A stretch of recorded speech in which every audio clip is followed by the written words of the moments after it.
Hello everyone, आज BPSC के shift ए को हम लोग चर्चा करने वाले हैं। इस एपिसोड में टाइम नहीं लेंगे, डायरेक्ट डिस्कशन देंगे। इसमें भी आपका सेट जो है ए है और सेट ए में हम क्वेश्चंस 111 से लेकर के 116 क्वेश्चंस हम इसमें डिस्कशंस करेंगे। ठीक है, 111 से लेकर के 116 क्वेश्चंस तक हम लोग इसमें डिस्कशंस और अभी करने वाले हैं। क्योंकि अब देख सकते हैं समय कम है और आपको मैं जल्दी से डिस्कशन दे देता हूं। देखिएगा क्वेश्चन 111 में क्या करता है। क्वेश्चन 111 में कहता है कि 15वें फाइनेंस कमीशन के सदस्य कौन है। आपको पता है फाइनेंस कमीशन हमारा आर्टिकल 280 में आता है ना। पहली बार इसकी स्थापना हुआ था 1952 में हुआ था। ये भी आप लोगों को पता। ऐसे स्थापना की बात करें तो 51 में हुई थी और इसके अध्यक्ष जो थे, अध्यक्ष की अध्यक्षता 1952 में दिया गया था। ये भी पता होनी चाहिए।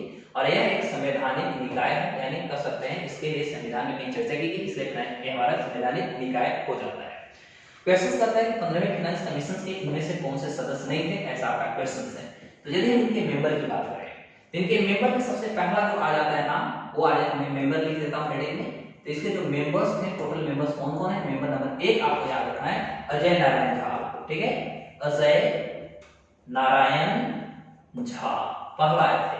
दूसरे इसके जो मेंबर हैं वह प्रोफेसर अनूप सिंह थे। प्रोफेसर अनूप सिंह रहे। तीसरे जिसके मेंबर रहे वो अशोक लाहिरी रहे। अशोक लाहिरी इसके थर्ड रहे। चौथे इसके जो मेंबर हैं वह रमेश चंद्र साहब हैं, रमेश चंद्र हैं। पांचवें इसके जो मेंबर हैं वह अरविंद मेहता जी हैं, अरविंद मेहता जी हैं। इसके 5 मेंबर हैं। और जो अरविंद मेहता जी हैं इनके बारे में आपको याद रखिएगा, अरविंद मेहता जी सेक्रेटरी भी हैं। ठीक है, 15वें फाइनेंस कमीशन के सेक्रेटरी रह चुके हैं। 15वें फाइनेंस कमीशन की यदि हम चेयरमैन की बात करें तो इसके जो चेयरमैन थे, है ना, इनके चेयरमैन कौन थे। एनके सिंह, याद रखिएगा, एनके सिंह ये चेयरमैन थे 15वें फाइनेंस कमीशन का। नंद किशोर सिंह का पूरा नाम होता है, नंद किशोर सिंह। तो अकॉर्डिंग टू ऑप्शन यदि देखते हैं तो कहता है कि इनमें से कौन सदस्य नहीं है। तो अशोक कुमार लाहिरी ये तो है ही। उसके बाद है सुदीप्तो मुंडले। सुदीप्तो मुंडले का कहीं इसमें हमने नाम नहीं देखा, इसलिए अकॉर्डिंग टू ऑप्शन इसका आंसर क्या हो जाएगा, बी हो जाएगा। सुदीप्तो मुंडले जो होंगे इसके आंसर नहीं होंगे। ओके, दूसरा क्वेश्चन देखते हैं। क्वेश्चन नंबर 112 पे आइए। 112 क्वेश्चन क्या करता है। कहता है हाल में केंद्रीय बजट एफएम मतलब फाइनेंस कमीशन, याद रखिएगा। तो भारत में भी हमारा जो फाइनेंस कमिश्नर कौन है, तो हमारे मिनिस्टर ऑफ फाइनेंस कौन है, श्रीमती भी हमारे सीतारमण जी है ना। तो अकॉर्डिंग टू यदि हम एक ऑप्शन देते हैं, देखिए अब इसको हम थोड़ा सा और डिस्कस कर देता हूं। तो निर्मला सीतारमण जो है, निर्मला सीतारमण जी ये भारत के स्वतंत्र, याद रखिएगा, भारत के स्वतंत्र महिला, ठीक है, स्वतंत्र महिला एफएम है। इससे पहले इंदिरा गांधी जी का भी नाम आता है। तो इंदिरा गांधी जी जो इस फाइनेंस कमीशन या फाइनेंस मिनिस्टर थे, यह स्वतंत्र नहीं थे, बल्कि ये प्राइम मिनिस्टर के साथ साथ फाइनेंस मिनिस्टर के इन्होंने पद को कैरी किया था। ये स्वतंत्र रूप से finance minister as a lady नहीं थे। लेडी की बात करते हैं तो लेडी फर्स्ट जो अभी तक फाइनेंस मिनिस्टर बने वो बने निर्मला सीतारमण जी बने। ओके, अब हमारे क्वेश्चन से पूछता है कि इनमें से जो हमारा बीमा क्षेत्र यानी इंश्योरेंस, तो आप सभी को पता है इंश्योरेंस यानी बीमा। इंश्योरेंस हमारे यहाँ 2 तरह के होते हैं, है ना। इंश्योरेंस 2 होते हैं, LICI होता है, GICI होता है, general insurance corporation of India, life insurance corporation of India. तो LIC की जो स्थापना हुई थी वह 1956 में हुआ था, में भी पता होनी चाहिए। और GIC की स्थापना 1972 में हुआ था। और इंश्योरेंस जो भारत में कंट्रोल होते हैं वो IRDAI के द्वारा होता है, IRDAI यानी insurance regulatory development authority of India, इसके द्वारा इसको कंट्रोल किया जाता है। LIC जितने भी ह्यूमन बीइंग्स होते हैं, ह्यूमन बीइंग के बॉडी का जो इंश्योरेंस होता है LIC करता है।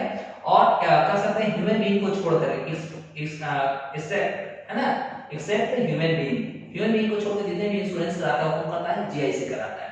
अकॉर्डिंग टू क्वेश्चन हमारा है कि कितना परसेंट इसमें फाइनेंस कमीशन जो है ये बजट में कितना का बात किया है कि हमारे यहाँ इसमें FDI मतलब फॉरेन डायरेक्ट इन्वेस्टमेंट कितना से कितना बढ़ा दिया गया है। तो याद रखिए पहले इसमें 49% था, पहले 49%, अब इसको बढ़ा करके 74% किया जा चुका है। अब इसमें 74% बढ़ा के किया जा चुका है।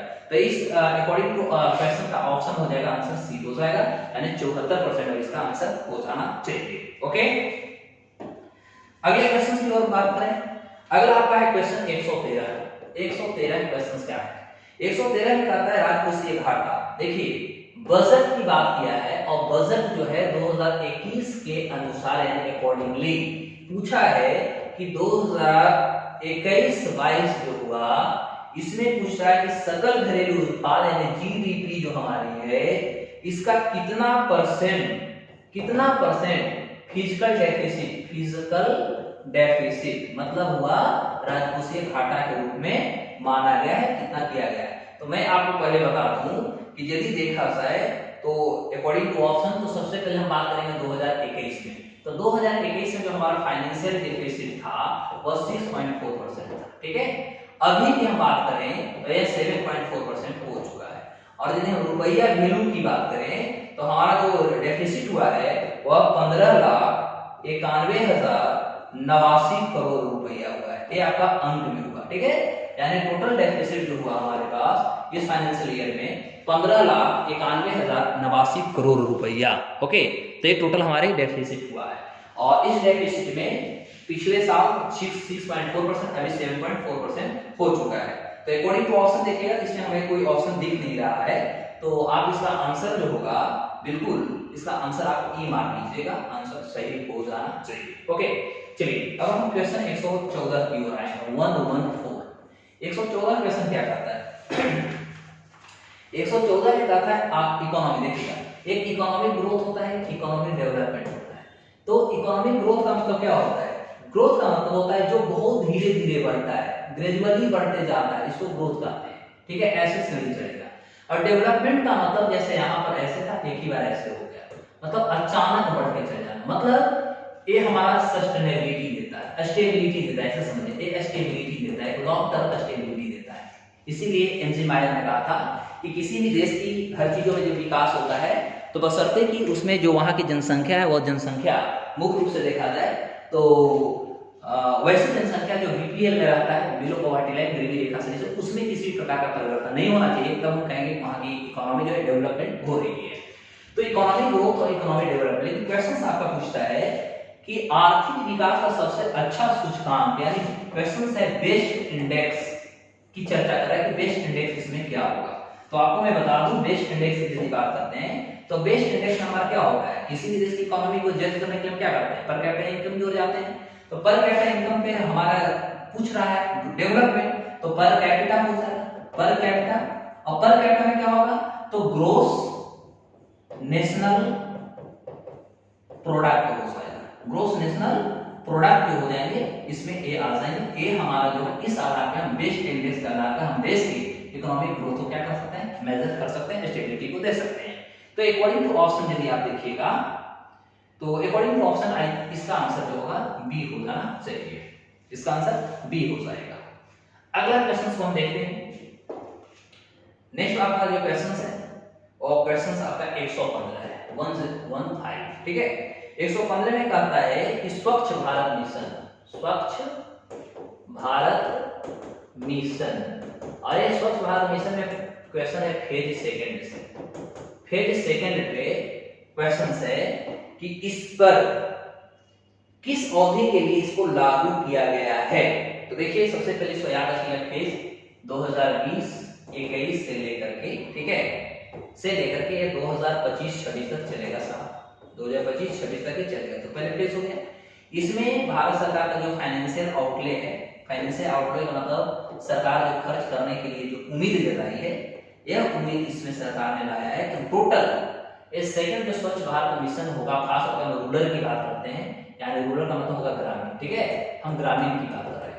तो इसलिए भारत सरकार ने कहा कि इससे जो टोटल खर्च करेंगे वह खर्च करेंगे 141600 करोड़, मतलब 1,41,600 करोड़ रुपया। भारत सरकार ने कहा कि हम सेकंड स्वच्छ भारत मिशन जो ग्रामीण है इस पे हमारे टोटल खर्च करने की कर सकते हैं, गेसिंग है या कर सकते हैं एस्टिमेशन सरकार ने लाया है।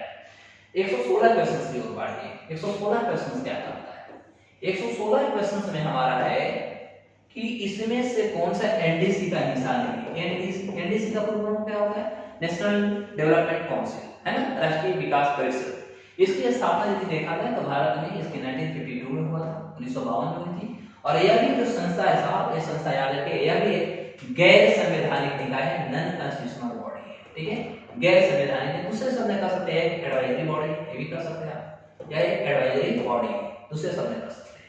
इसका काम क्या था? इसका काम था जो प्लानिंग कमीशन था ना, प्लानिंग कमीशन के द्वारा जो पंचवर्षीय योजना की जो ड्राफ्ट तैयार की जाती थी उसको जांच पड़ताल करना तथा फाइनल रूप को देना, इसका मुख्य रूप से यही काम था, ठीक है।